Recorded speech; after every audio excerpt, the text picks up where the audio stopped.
स्वागत आहे मित्रांनो तुमच्या आजच्या या नवीन व्हिडिओमध्ये। तर आज आम्ही 12 ज्योतिर्लिंगापैकी एक असलेले परळी वैद्यनाथ मंदिराचे दर्शन करायला जाणार आहेत। तर आपल्याला पूर्ण दर्शन व्हिडिओ दाखवण्याचा प्रयत्न करत आहे।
चला चला चला।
तर नमस्कार। आज मित्रांनो तुम्हाला मी आज 12 ज्योतिर्लिंगापैकी एक असलेले परळी वैद्यनाथ या मंदिराबद्दल थोडी माहिती सांगणार आहे।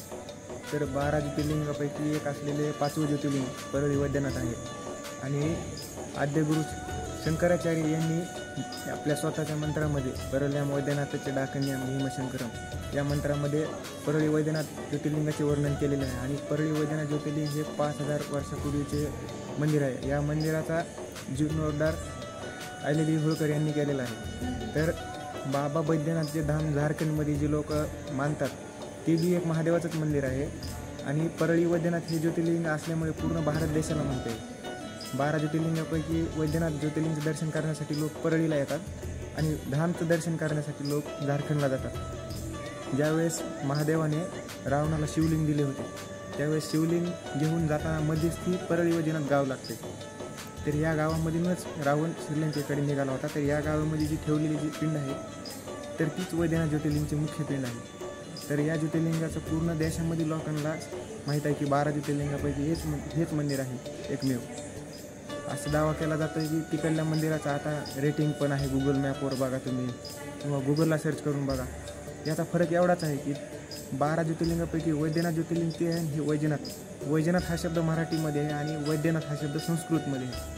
तर वैद्यनाथाच्या या हिंदी भाषेमुळं आणि ह्या हिंदी भाषेमुळं काय व्हायलं आहे की जेवढे भारतातली जी राष्ट्रीय भाषा हिंदी आहे त्या हिंदी भाषेमुळं वैद्यनाथ ज्योतिर्लिंगला रेटिंग तिकडून यायला लागली अख्ख्या भारतातून. आणि मराठी भाषा फक्त महाराष्ट्रापुरतीच चालते. यामुळे वैद्यनाथ ज्योतिर्लिंग हे 5 ज्योतिर्लिंग असूनसुद्धा त्याची रेटिंग कमी दाखवत आहे. तर मित्रांनो हे आहे आपल्या परळी वैद्यनाथमधील प्रतिवैद्यनाथचं मंदिर. आणि समोर जे कन्स्ट्रक्शनचं काम आहे ते कॉरिडॉरचं काम चालू आहे.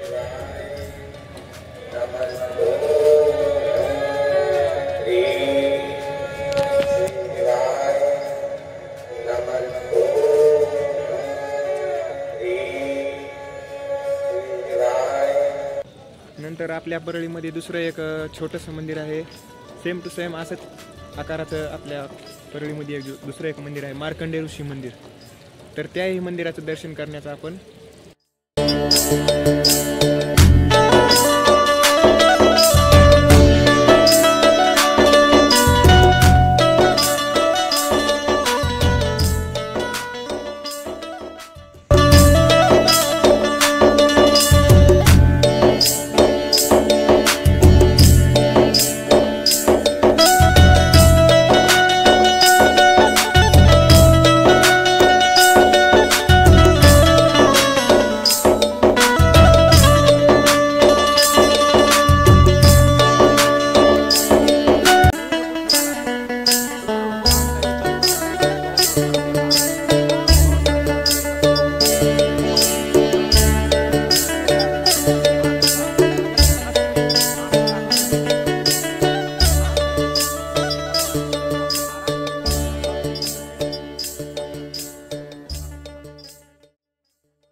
तर मित्रांनो आजच्या या व्हिडिओमध्ये मी तुम्हाला मराठी भाषेमध्ये आपल्या वैद्यनाथ ज्योतिर्लिंगाची थोडी माहिती सांगण्याचा प्रयत्न केलेला आहे. तर हा व्हिडिओ आपल्याला आवडला असेल तर माझ्या चॅनलला सबस्क्राईब करा, लाईक करा आणि शेअर करा, फॉलो करा.